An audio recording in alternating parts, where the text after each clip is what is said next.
نحمده ونصلي على رسوله الكريم أما بعد فأعوذ بالله من الشيطان الرجيم بسم الله الرحمن الرحيم فمن أظلم ممن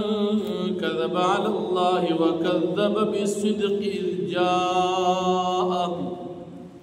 أليس في جهنم مثوى للكافرين صدق الله العظيم سورة الزمر سلیرشتم پارات و دیشتم نمبر آیت تھی فمخی رکو کی ددوارو جماعتنو یعنی دا مومنانو او دا کافرانو فرق بیان شو چی مومنان او کافران برابر ندی اس پدی رکو کی ہم دا مومنانو او دا کافرانو فرق بیانی کی چی دا دوارا برابر ندی اللہ رب العالمین فرمائی چې د داسې سړي نه به ډېر لوی ظالم څوک وي چې په الله باندې دروغ وي او د قرآن چې رښتونی کلام دی د هغې تکذیب کوي یقینا د دې سړي نه لوی ظالم بل څوک نشته بس په الله پاک باندې دروغ ویل تفسیر جلالین لیکي چې په الله باندې دروغ ویل دا معنا چې دی د الله د پاره شریک ګرځي نو دا په الله دروغ وي الله د پاره بچی ثابتې نو دا په الله دروغ وي دا ډېر لوی ظالم سړی بل مشرکان چې د قرآن تکذیب کوي قرآن نه انکار کوي نو دا ډېر لوی ظالمان دي او د دې د پاره د جهنم ټکانا د اوسېدو ځای بیا هغه انسان چې هغه صدق او رښتیا کلام راوړي او د دې صدق او د رښتیا راوړونکي کلام د تصدیق مؤمنان وکي نو دا کسان متقیان او دا نیکان خلق دي مراد تیرا نبی علیہ السلام دی چې رښتونی پیغمبر دی کم کلام یې چې راوړو قرآن مجید دا رښتونی کلام او کتاب دی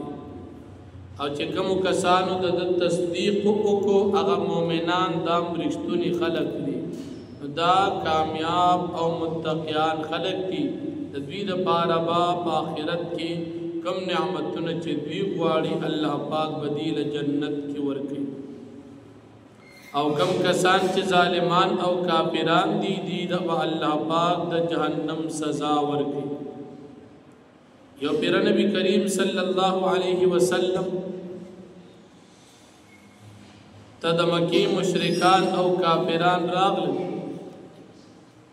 چې ته زمونږ د بوتانو او ستا دا ملګري زمونږ د بوتانو بدی بیانې نو ورې ویریږه زمونږ دا بوتان به تا ته تکلیف ورسي او زمونږ د دې بوتانو ازار به تا ووهي ځکه دوی خو خدایان ګڼل نو زمونږ خدایان به تا ته تکلیف ورسوي الله رب العالمین آیت نازل کړو چې دی تا او ستا ملګري مؤمنان یری ولی الله ستا دپاره کافي نه دی چې دی تا یری بلکل ته مه یریږه د دې مشرکانو دې بوتانو کې هیڅ قسم کمال نشته دی به دې یری خو یریږه ته ما زه در سره ملګري او چې الله دا سره ملوي نو په داسې صورت کې هیڅ څوک تا ته سویلی نشي رحمان بابا سوی چې رحمان در سره چې الله دا سره مل نوي رحمانا کله کړه در سره یک تنها نو کتا دا کافران د خپل خدایانو یریږه ته ما زه در سره چې په حق کې ملګری دی الله شو پروا د چا مکه بل الله پاک نبی علیہ الصلوۃ والسلام ته فرمایي دي د مکه مشرکان نه تپوس وکړه چې تاسو ځان له خدایان جوړ کړئ تپوس ته وکړه چې د ازمکه اسمانونه چا پیدا کړی نو دی به خامخا تاسو چې د الله پیدا کړی د مکه مشرکان سره د دې چې شرک کو خود ازمکه او د اسمان خالق الله ګڼه بیا دې ته وایي چې تاسو خدایان کچری مال الله سے تکلیف راکی نو ستاسو خدایان زما سے خدمت کولی شي سم مدد می کولی شي یا که الله پاک مالا سر رحمت راکی نو ستاسو خدایانو کې دا طاقت شته چې ما نه دا رحمت الله منع کی نشته چې الله رحمت ندر کې خیر ندر کې نو څوک در کولی نشي او که الله در تکلیف درک نو څوک در کولی نشي چې کله دی خاموش پاتې شول دوی ته وایي چې زما دپاره یو الله پاک کافي دی او بیا د قرآن کریم صداقت الله بیانوي چې چا هدایت قبول کو قرآن یې ومنو نو فایدې د خپل ځان دپاره او که هدایت چا قبول نه کو او کفر اختیار کو قرآن یې ونه منو نو وبال هم د ده د خپل ځان دپاره د چاته نقصان نشته نو فرمایي فمن اظلم ممن كذب على الله فسوق دل وی ظالم دا غچانا چې دې دروغ تړي په الله باندې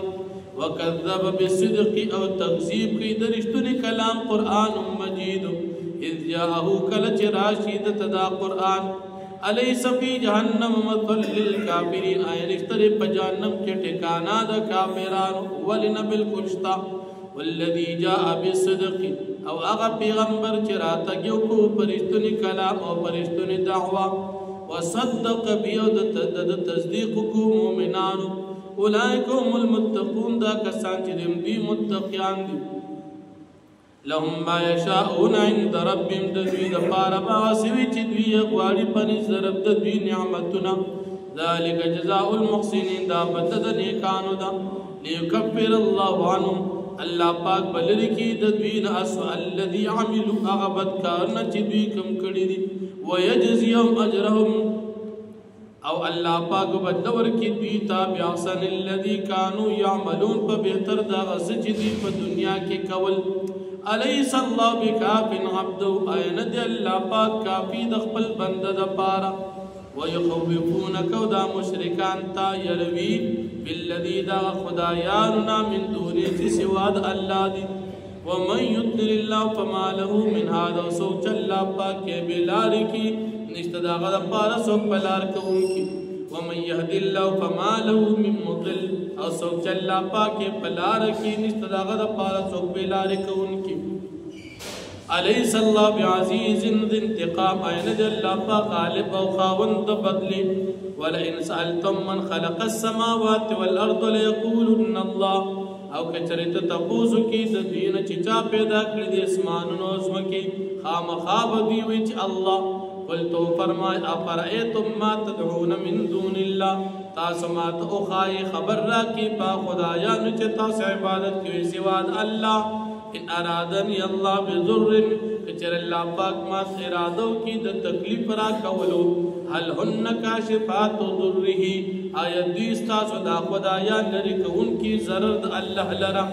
او ارادنی برحمت یا الله پاک ما ارادو کی د رحمت هل هن ممسکات رحمتی آیت دی استاسو دا خدایا بندون کی د الله د رحمت قل حسبی الله تو فرمائے زمان پار اللہ پاک کافی دی علیہ یتوکل المتوکلون پدی اللہ پاک باندی توکل کوي متوکلین یتوکل المتوکلون توکل کوي متوکلین توکل والا خلق قل تو فرمایا قوم عملو اے قوم زماتا سعمل کی علا مکانتکم فقبل حالت انی عامل بے شکم زم عملکم فسوف تعلمون درجتا صبفیش